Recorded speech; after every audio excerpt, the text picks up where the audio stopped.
বন্ধুরা সবাই কেমন আছো?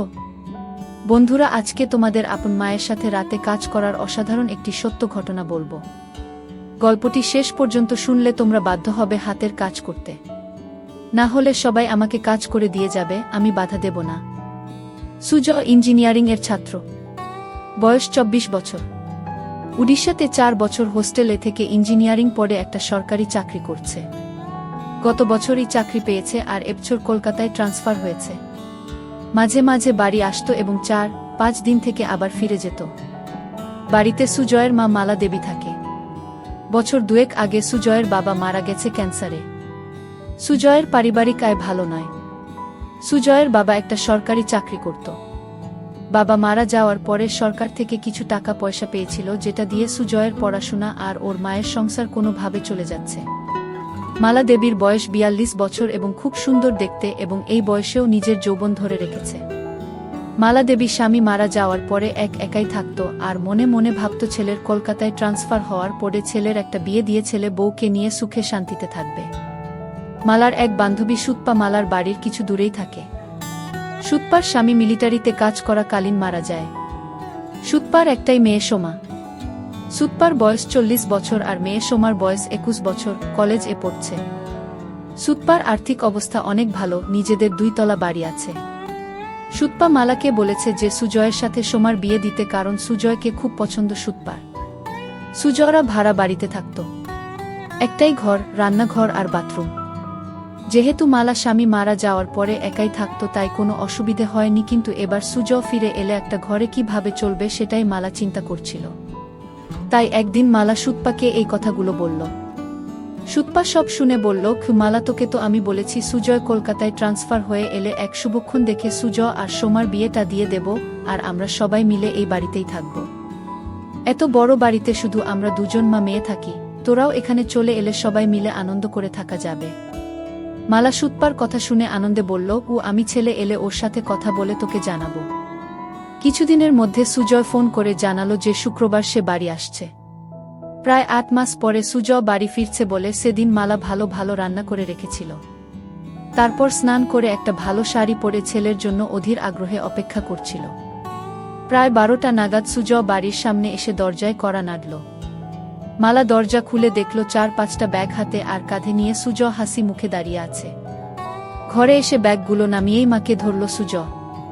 মালা ও সুজয়কে ধরে থাকলো কিছুক্ষণ।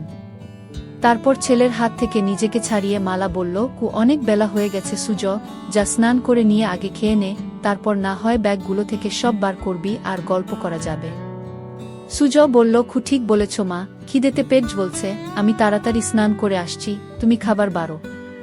এই বলে সুজয় বাথরুমে চলে গেল। ভেতরে দেখল ওর মা ওর জন্য একটা হাফ প্যান্ট আর তোয়ালে রেখে দিয়েছে। তাই দেরি না করে ভালো করে স্নান করে সুজয় হাফ প্যান্ট পরে খালি গায়ে বাইরে এসে দেখল মা খাবার বেডে মেঝেতে বসে আছে। সুজয় মায়ের উল্টো দিকে বসে খেতে শুরু করল। খেতে খেতে মাকে দেখছিল সুজয় আর মনে মনে ভাবল যে মাকে আগের থেকে যেন আরো সুন্দরী লাগছে। মালা সেটা দেখে জিজ্ঞেস করল, কি এত দেখছিস সুজয়? সুজয়, তোমায় দেখছি মা, তোমায় এই শাড়িতে খুব সুন্দর লাগছে। এটা কি নতুন শাড়ি? মালা, না রে, এটা পুরনো শাড়ি, তবে খুব কম পরেছি বলে এটা নতুনের মতো লাগছে। সুজয়, মা চাকরি তো আমি পেয়ে গেছি, এবার আর তোমার কোনো দুঃখ রাখবো না। মালা হেসে বলল, উসে আমি জানি সুজয়, আমি এখন অনেক নিশ্চিন্ত যে তুই এবার আমাদের 2জনের সংসার চালাতে পারবি। এই শুনে সুজয় হেসে বলল, উসে আর বলতে, আমার সুন্দরী মাকে আমি এবার থেকে সুখে রাখব। সুজয়ের কথা শুনে মালা ও হেসে উঠল। এইভাবে কথা বলতে বলতে 2জনে খাওয়া শেষ করল। মালা থালা বাসন নিয়ে রান্নাঘরে ধোয়ার জন্য চলে গেল। সুজয় হাত মুখ ধুয়ে ঘরে এসে ব্যাগ থেকে জিনিসপত্র বার করতে শুরু করল। একবার রান্নাঘরের দিকে তাকিয়ে ব্যাগ থেকে 2টা খারাপ বই তাড়াতাড়ি বের করে নিয়ে নিজের বইয়ের তাকে লুকিয়ে রাখল। কিছুক্ষণ পরে মালা ঘরে এসে বিছানায় বসল।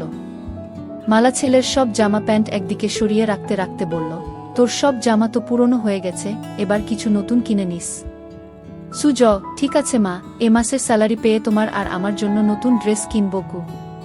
তারপর সুজয় সব জিনিস বিছানা থেকে সরিয়ে মালার মুখোমুখি বসে গল্প করতে শুরু করল।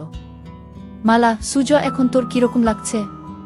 পড়াশোনা করে চাকরি করছিস, এবার কলকাতায় ট্রান্সফার ও হয়ে গেল।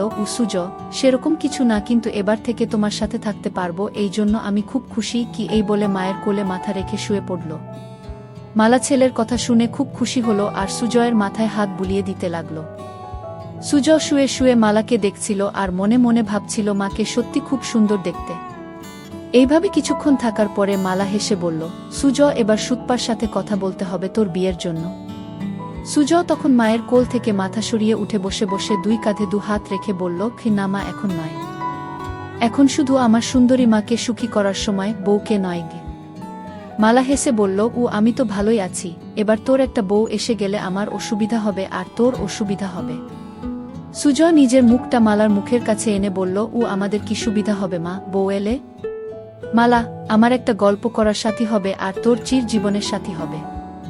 আর সত্যি বলছি, সোমা খুব সুন্দরী আর ভালো মেয়ে, তোকে খুব সুখে রাখবে। সুজ একটা হামি দিয়ে বলল, আমি তোমায় সুখে রাখবো, তাই তোমার আর কিছু লাগবে না।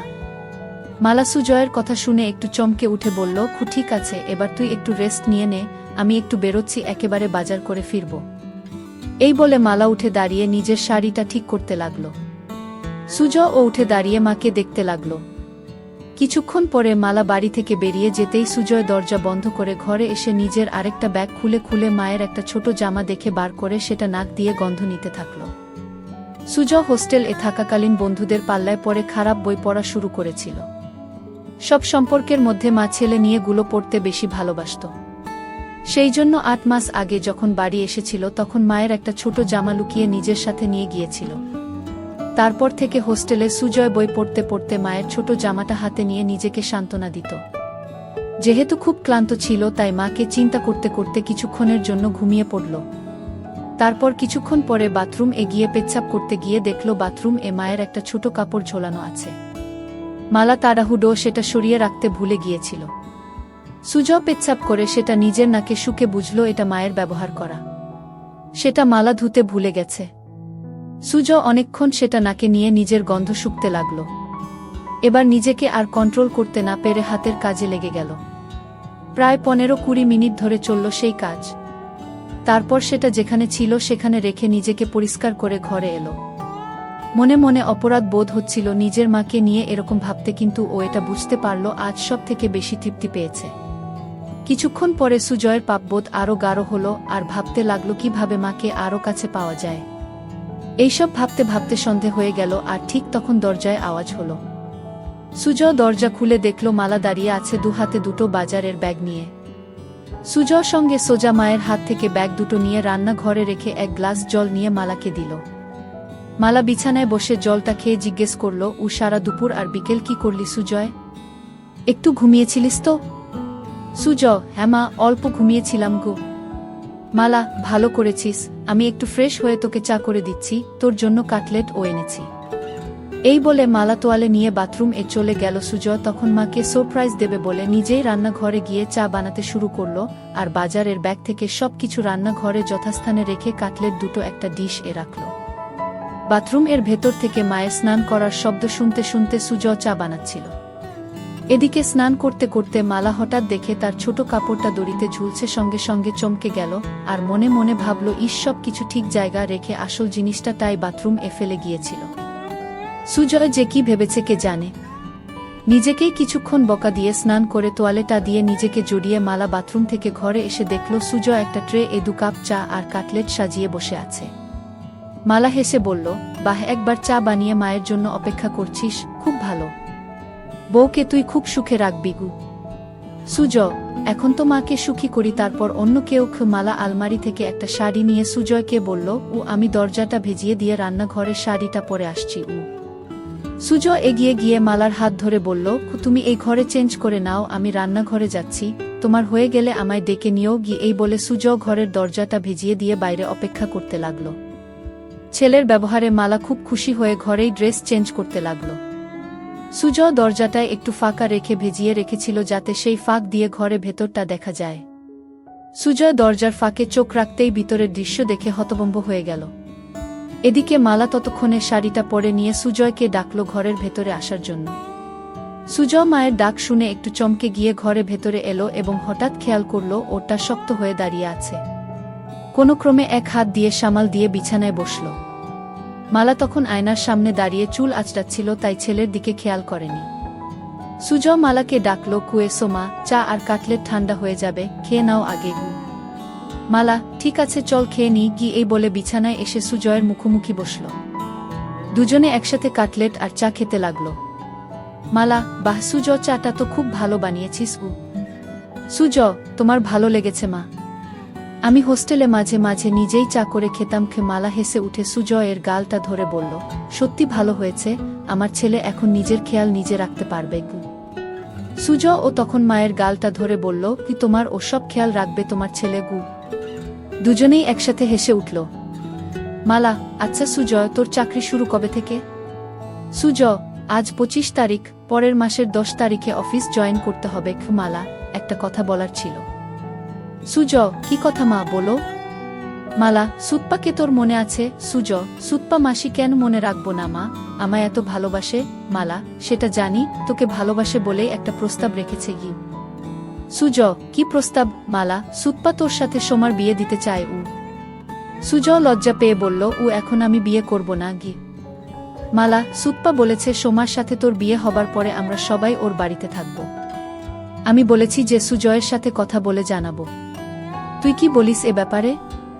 সুজয়, বিয়ের ব্যাপারটায় আমায় একটু সময় দাও। মালা, বুঝলাম ছেলের লজ্জা করছে, ঠিক আছে তুই সময় নিয়ে চিন্তা করে আমায় জানাস।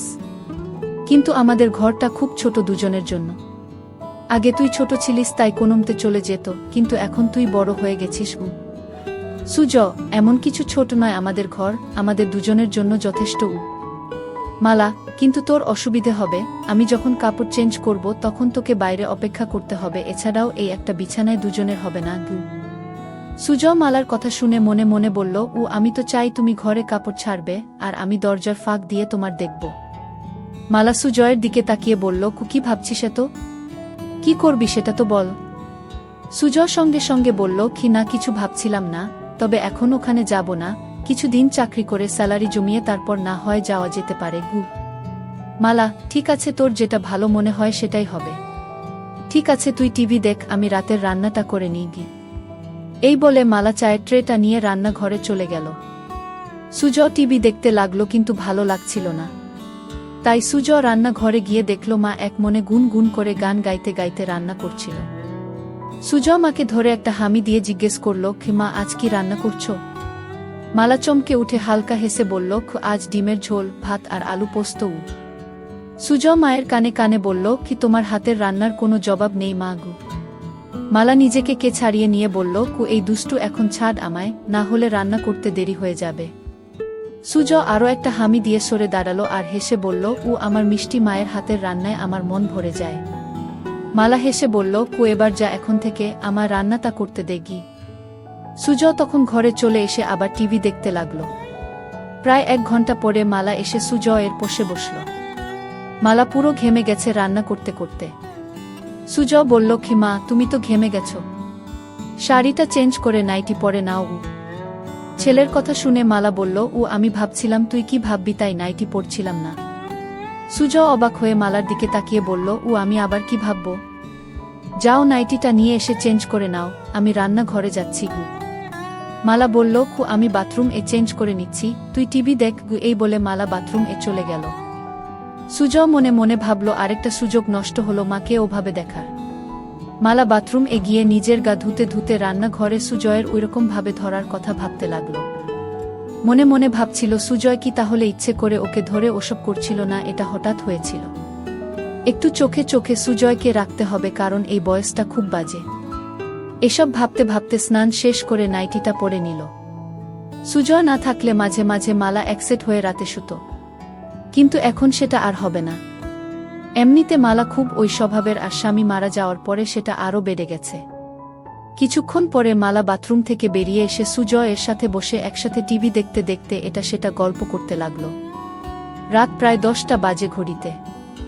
এবার খাবার পালা, তাই মালা রান্নাঘরে গিয়ে খাবার বেড়ে নিয়ে এলো।